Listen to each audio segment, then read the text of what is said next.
শোন মুর্শিদা, তুই কিন্তু খুব বাড়াবাড়ি করছিস, বুঝলে? ঘরের টাকা চুরি করেছো, আজ আমরা হিসাব নিব, তারপরে কাজ যাবো। চল চল। একটু দরকারে তোমার কাছে আসলাম। আবার কে বললাম না? তুই আমাকে শেখাচ্ছিস? এটা সরকারের বিল স্যার, সবারই মাছ ধরার অধিকার আছে। আমরাই তো সরকারের লোক, তো এটা আমাদের তো বিল হচ্ছে, তাই না? I am sorry sir. What sorry? আপনি এখন আসছেন? এত টাকা মানুষের কাজের জন্য না। যা এখান থেকে।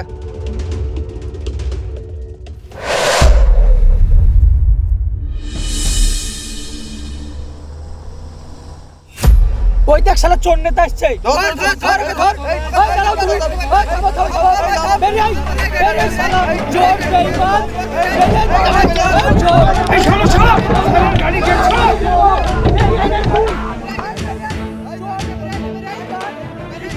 মুর্শিদা, তুই কিন্তু খুব বাড়াবাড়ি করছিস, বুঝলে? কি বাড়াবাড়ি করছি? তুমি আমাদের কাজের টাকা চুরি করেছো, রাস্তার টাকা চুরি করেছো, চাকরির টাকা চুরি করেছো, ঘরের টাকাও চুরি করেছো। আজ আমরা হিসাব নিব, তারপরে কাজ যাবো। চোর, আরে তোদের জন্য আমি এত কিছু করলাম, আজ তুই আমাকে চোর অপবাদ দিচ্ছিস? আমাদের জন্য কি করেছো? সব নিজের জন্য করেছো। আজ তোমার দুতলা বাড়ি আর আমাদের কিসের টালের বাড়ি। যদি আমাদের জন্য করতে, আজ আমাদের টালের বাড়ি থাকতো না, দুতলা বাড়ি থাকতো। চোর, চোর, স্যার, এখানকার পরিস্থিতি খুব খারাপ স্যার। এই দেখ চোর, এই শালা, শালা। চোরের কাছে হিসাব নিব। এই চোর বেরিয়ে আয়। আরে হিসাব নিব। মুর্শিদা, তুই কিন্তু এবার খুব বাড়াবাড়ি করছিস। বেঈমান, হিসাব নাও। বেঈমান, হিসাব নাও।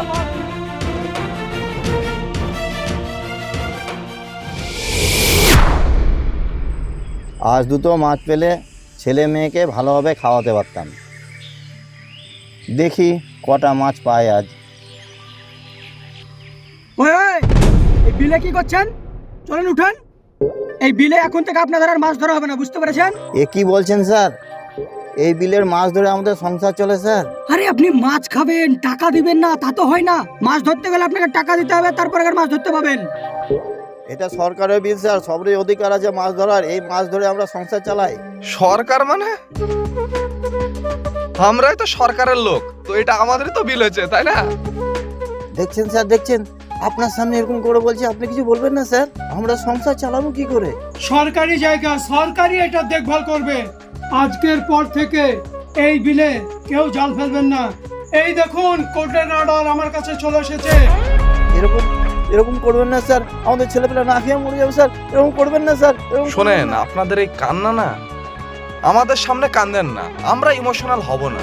কি দাঁড়িয়ে দেখছিস? উল্টা ফেলে দিচ্ছিস। আমাদের না খেয়ে মরে যাবে স্যার, এরকম করেন না স্যার। যান যান, এখান থেকে হটেন, হটেন এখান থেকে। আপনার পায়ে ধরছি স্যার, স্যার এরকম করেন না স্যার, আপনার পায়ে আরে ধরছি তুই স্যার। সব কি করছিস রে? বিলে ফেলে দে। আসুন স্যার। আজকের পর থেকে জানে এই বিলে মাছ ধরতে দেখতে না পাই। আর এবার যদি দেখেছি না, বাড়ি থেকে মাছ কেড়ে নিয়ে আসবো, এই বলে দিলাম। ঠিক আছে স্যার। আজ এরকম করলেন, আর দুদিন পরে জনগণই এর বিচার করবে। তখন আপনি বুঝবেন জনগণ কি জিনিস, জনগণ কি জিনিস, জনগণ কি জিনিস।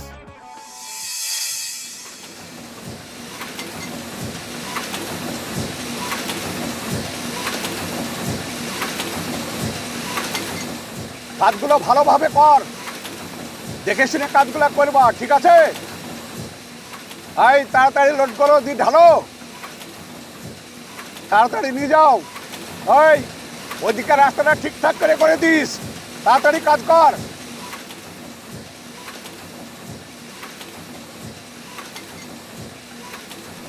দাদা, একটা নতুন টেন্ডার বেরিয়েছে, আপনি কোনো খবর পেয়েছেন? ও জানি না রে, কি খবর বল। গোপন সূত্রে খবর পেয়েছি, এমএলএ কে ফোন করেন। তাই নাকি?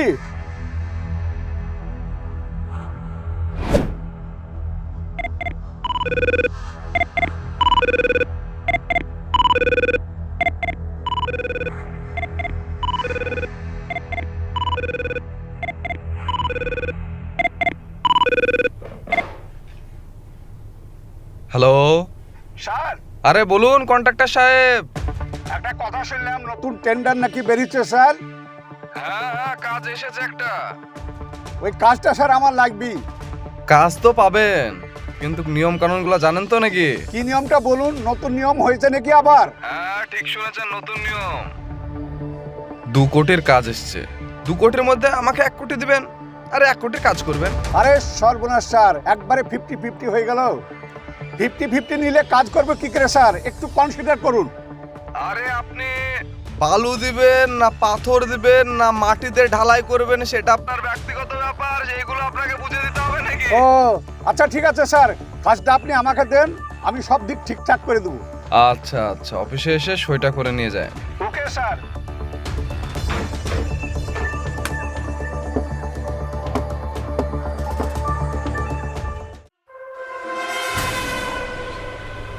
তো বিএলআর সাহেব, কোথায় কোথায় খাস জমি আছে বলেন?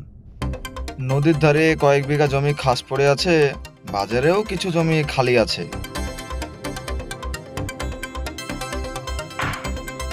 এই যে জায়গাটা দেখছেন, এই জায়গাটা আমার দরকার।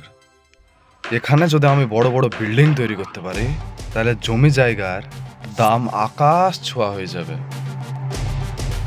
কিন্তু কাগজপত্রতে জমি সরকারের নামে আছে। সরকার মানে? সরকার কে? হ্যাঁ? আপনি শুধু আমাকে জায়গাটা দেখিয়ে দেন, বাকি কাজ আমার ছেলেরাই করে নেবে।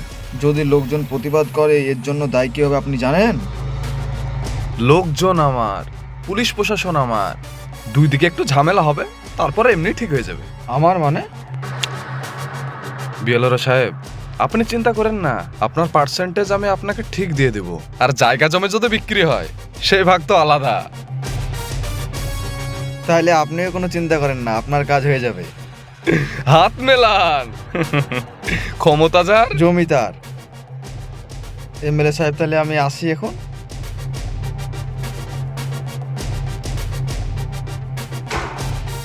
আমার জমি।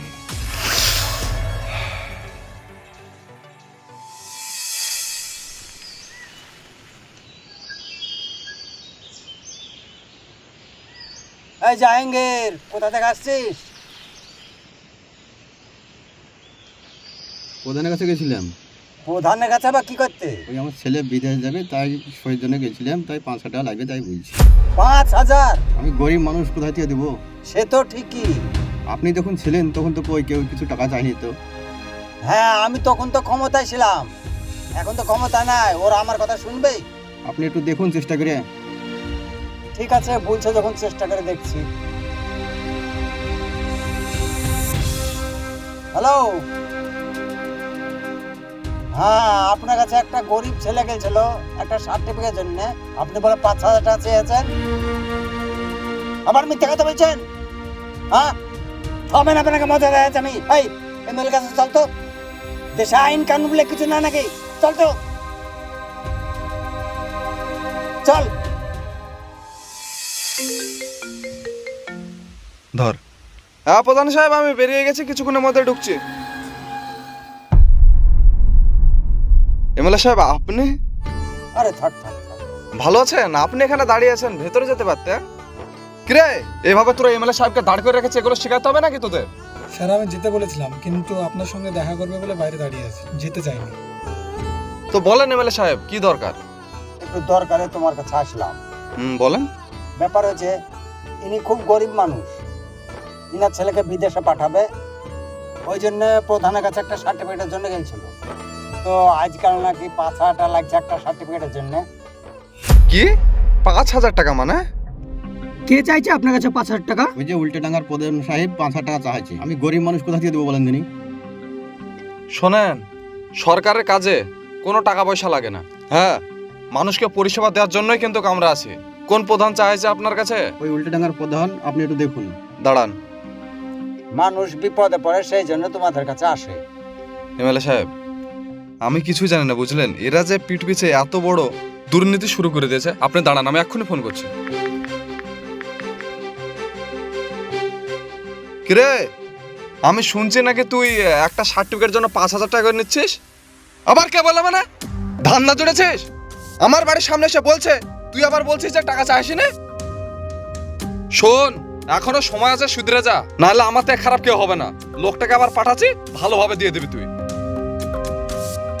আপনি একটু দেখুন। আপনি চিন্তা করেন না, আমি বলে দিলাম ফোনে, আপনি গিয়ে নিয়ে নেবেন, কোনো টাকা পয়সা লাগবে না আপনাকে। এমএলএ সাহেব তাহলে আমি আসছি। আচ্ছা ঠিক আছে, চল জাহাঙ্গীর।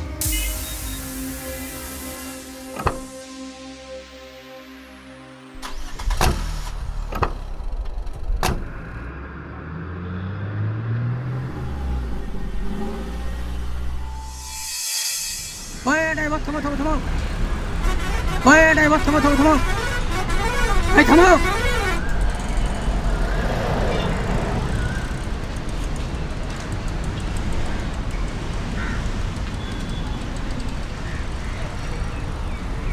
$100 চাঁদা দেন।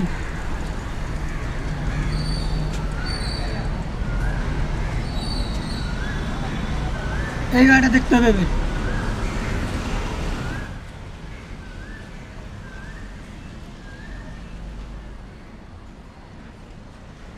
ওই কে আছিস? ওরে কি হয়েছে ভাই? নিচে আয়।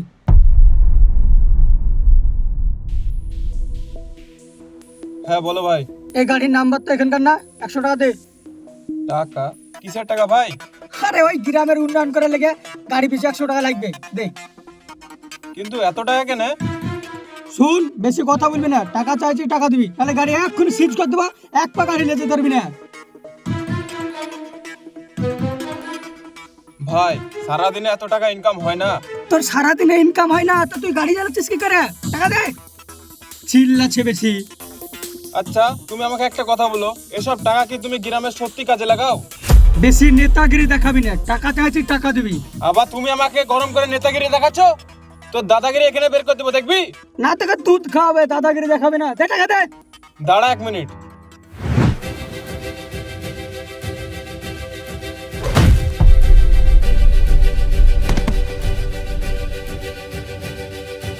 শোনেন, আমার ছেলের গায়ে হাত দেওয়া মানে আমার গায়ে হাত দেওয়া সমান।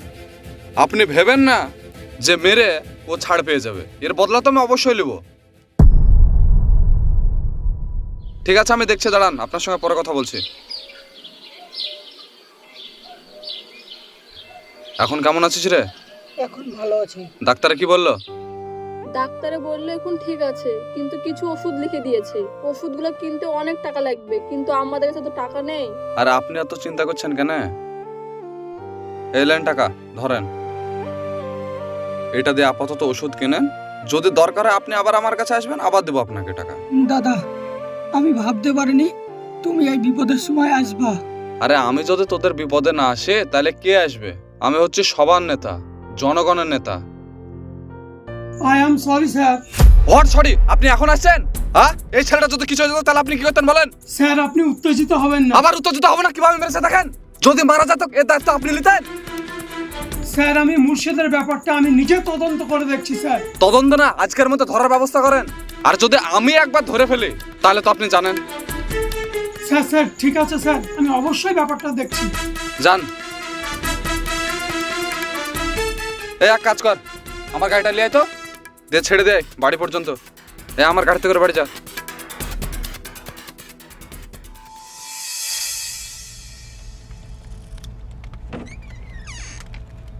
দাদা আসবো? আরে আয় আয় আয়। বিলের কাজগুলো দাদা সব হয়ে গেছে।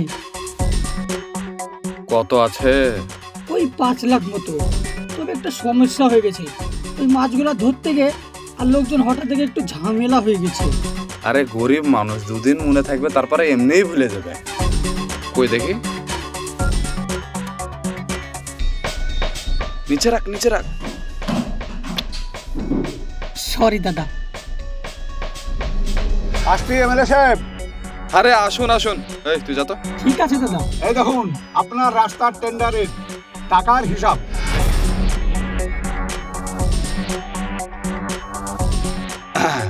রাস্তা ঠিকঠাক ভাবে বানাইছেন তো?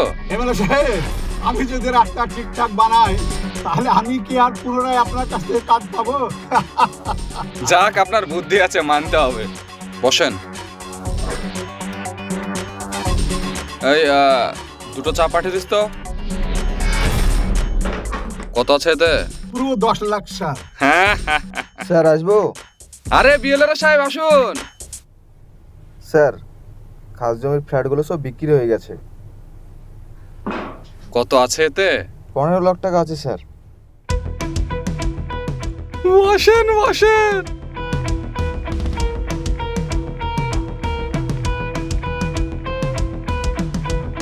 স্যার,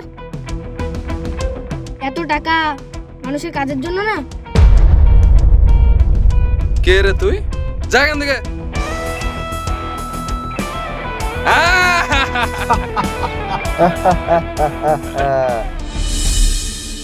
আগে যারা রাজনীতি করেছে, পরাজয় হওয়ার পরেও মানুষ তাকে ভালোবেসেছে, সম্মান দিয়েছে।